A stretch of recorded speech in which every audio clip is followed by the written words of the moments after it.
Thank you so much for those thoughts, JJ. It's my pleasure now to invite Barb Fairhurst to the stage. Barb, who was the president of Sequential Circuits for the day. Barb.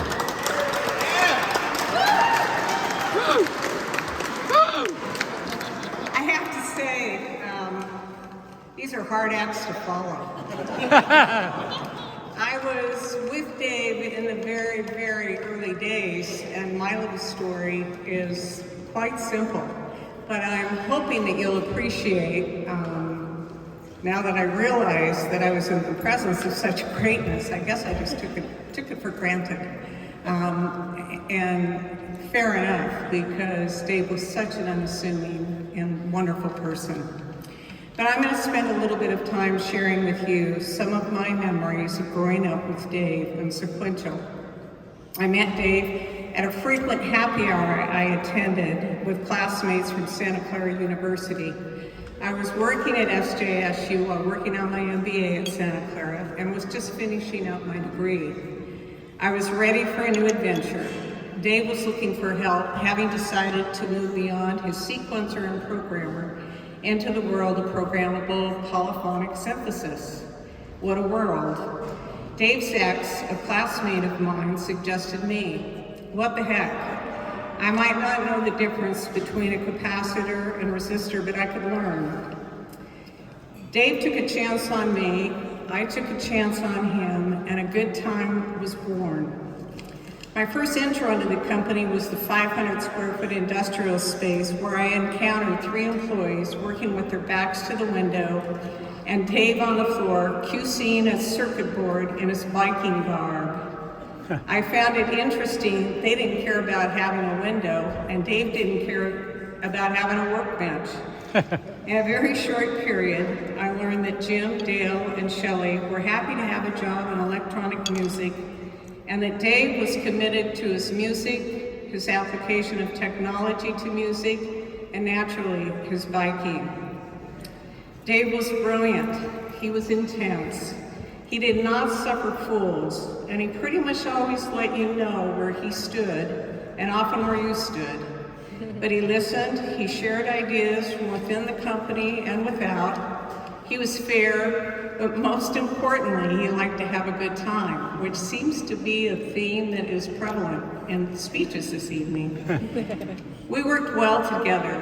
Dave was the optimist, I was the pessimist. He was the idealist, I was the realist. He created, I worked hard to make sure we had the resources to support his vision. There was never a dull moment. As time rolled on, innovative and wildly successful equipment was introduced and sales grew. Dave was big on rewarding employees. He even mentioned this in his interview in the earlier video. Whether it was a day away to Great America, roller skating, the Santa Cruz Boardwalk, a bus ride away for a casino day, the Sequential family always had a good time. But we worked hard too. As a small company in the not so large world of synthesis, it was imperative that we stay ahead of the game. There was always the drive to push harder and produce innovative product faster to make this happen. The love of music and technology built camaraderie, loyalty, and a desire to succeed among all of the employees. I learned a lot. I learned that designing components I learned that engineers designed in components that were not readily available, especially for small companies. Salespeople always overproject, and both marketing and sales always want better, faster, cheaper product than the competition. As a result, it became more and more difficult to control the inventory and the operating costs. It was always a balancing act, but we still had fun. For instance, and I was going to talk about Dave's agreeing to pose with the jacket and the burgundy underwear, but you all saw it live, so I can fairly tell you that it was a very popular promotion. We're not quite sure if it was the jacket or what, but as I recall, it was very well received and very successful. He's responsible for creating the tequila shot as the company drink at some event we were celebrating. There were the Halloween costume dress-ups, one where Dave came dressed half and half. From the backside, he was unclothed on one side. I can think of many funny stories, but there is a time limit. Bottom line, while his focus and enthusiasm were always on the music, technology, and advancing the music industry, think MIDI, as an example, he never stopped having fun. Sequential was a snippet of a big company, small but with the same baggage. Dave just wanted to create, develop, and enjoy it in a sense of accomplishment. After Sequential and a bit of work required from the sale to Yamaha, he was able to do that as the years rolled on. It was great to see that he was enjoying the creative side on a much smaller scale in an environment that he loved. We all created many friendships at our time at Sequential with fellow employees and industry folks. Many carry over to this day. Dave was the most fortunate to meet the love of his life at Sequential and was able to share the life he loved with Denise for over 40 years.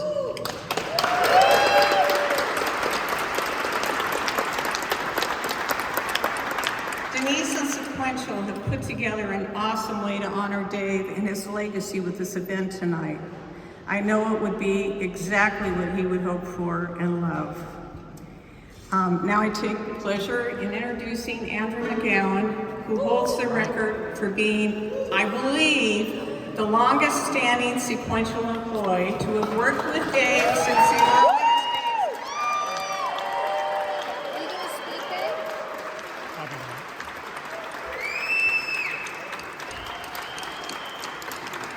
Tell him, Andrew.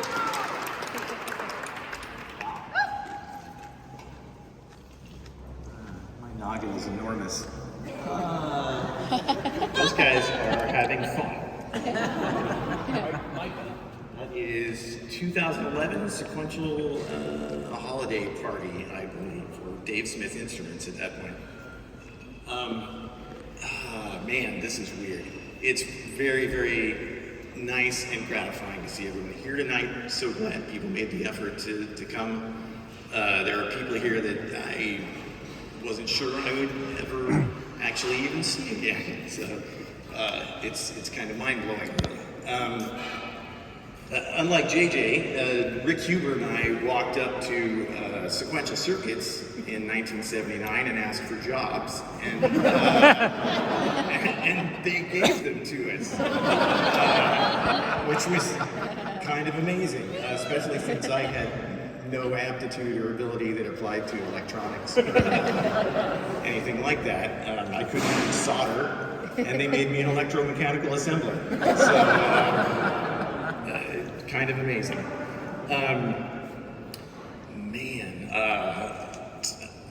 People should not be frightened by the stack of paper I have in my hands. I printed it out big so that I could actually read it without reading glasses. It's difficult, really, to condense, impossible, really, 44 years of knowing Dave and working with him for 30-something of those years at various companies, 4 different companies, actually. So thankfully, Denise sort of tasked me with talking about Dave Smith Instruments. So it narrowed things down considerably for me. I think it's worth talking about, really, because Dave took his experience for all those years and created a company that that would work for him at that point in his life, and it's really been great to be a part of it. So let me figure out where I am.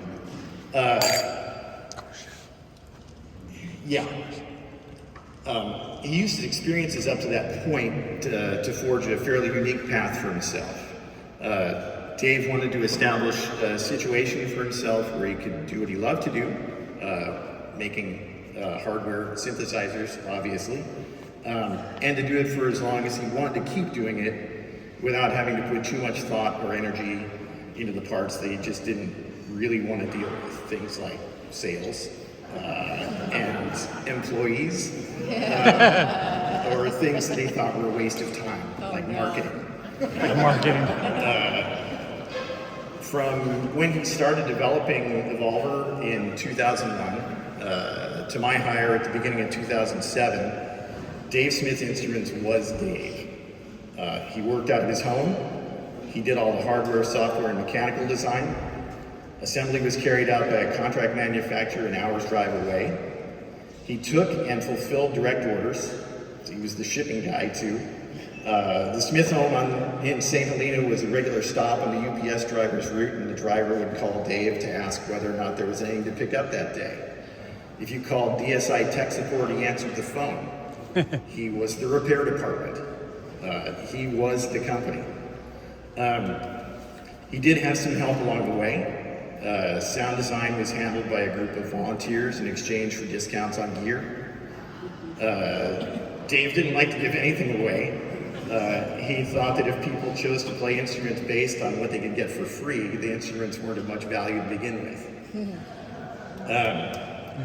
Somewhere around the mid-2000s, Dave Bryce worked for Dave and got DSI into some of the bigger retailers. And sales continued to grow as word spread slowly that the guy that started Sequential Circuits was making synthesizers again. It's maybe a little hard to understand tonight. Everyone here obviously knew Dave and his reputation. But around that time, mid-2000s, even among synth people, Dave was not a particularly well-known quantity. His name had never really been associated with the companies. So Dave Smith Instruments didn't mean a lot to a lot of people. And it wasn't really, it's kind of unfortunate because we finally started to get sort of name and brand recognition right about the time the company changed the name to Sequential, which kind of bugged me. But as Dave said, it was, Sequential was way easier to type. So when Dave called me at the end of 2006 to ask for my help, he wasn't looking for a specialist to help get him to the next level. He was looking for someone to handle multiple, mostly unspecified tasks so that he could leave to go on cycling trips. He was looking for someone he could trust to mind the store, and we had history. Dave only added employees after it became absolutely necessary, sometimes long after it became absolutely necessary. He was competitive, he was ambitious, but his ambitions for DSI were not about rapid growth and a big cash out. It was all about the long game. Sustained sales of an instrument over 3 years was better than selling the same number in a year and then having to scramble to get something new shipping. Dave would say his approach was lazy, which, if you know Dave, is pretty funny. That was kind of Dave code for just, I don't really want to do it that way. The goal really was just to make enough money steadily so that we could live comfortably until the next instrument was ready to ship. The effort required to squeeze the last penny out of everything and maximize profits was better spent on doing things we enjoyed, like designing new instruments or drinking. Dave never worried about leaving money on the table because it only mattered that we had enough to keep moving forward and, in his words, have fun. I have had fun in quotes because Dave's idea was fun. Fun was not necessarily mine. There was some overlap there. The things that he thought were fun in terms of making instruments and tasks that people had to do, he enjoyed giving me things to do that I didn't know how to do. And it usually came with him saying, oh, it's easy. And then he'd give me that big shit-eating grin and walk away. His approach to business was surprisingly old-fashioned for a guy who was anything but. Given the time and place in which we lived, it practically bordered on socialism. Dave ran the company like a family business, and he considered us family. We didn't work for Dave so much as we worked with him, and nobody worked harder than he did, which made us work hard too. I don't in any way want to give the impression the company was not successful. We always had been driven to make great instruments, and sometimes we got close, I think. Time will tell, but it was always gratifying. One of the things I've been thinking about a lot over the last few months is the notion of friends and family, and what that means to me, and the weight and import it has taken on as I've gotten older. Dave is widely and deservedly hailed for his contributions to music and music technology. But for me, the greater legacy is this community of people that wouldn't exist without him. And I know he took pride in that. I know almost everyone here, I know almost everyone here, and the many people who couldn't join us tonight because of Dave. Some of you have been dear friends for 40 plus years now. I probably would never have met Joanne if I hadn't worked at Sequential Circuits, and even though she had no direct connection to the company. And the number continues to grow. So though I'm grateful to Dave for all the opportunities he gave me over the last 44 years, for giving me the luxury of doing something hugely satisfying with my life while still being able to pay the mortgage, I'm even more grateful for the friendship and the people. Cheers, Dave. Cheers.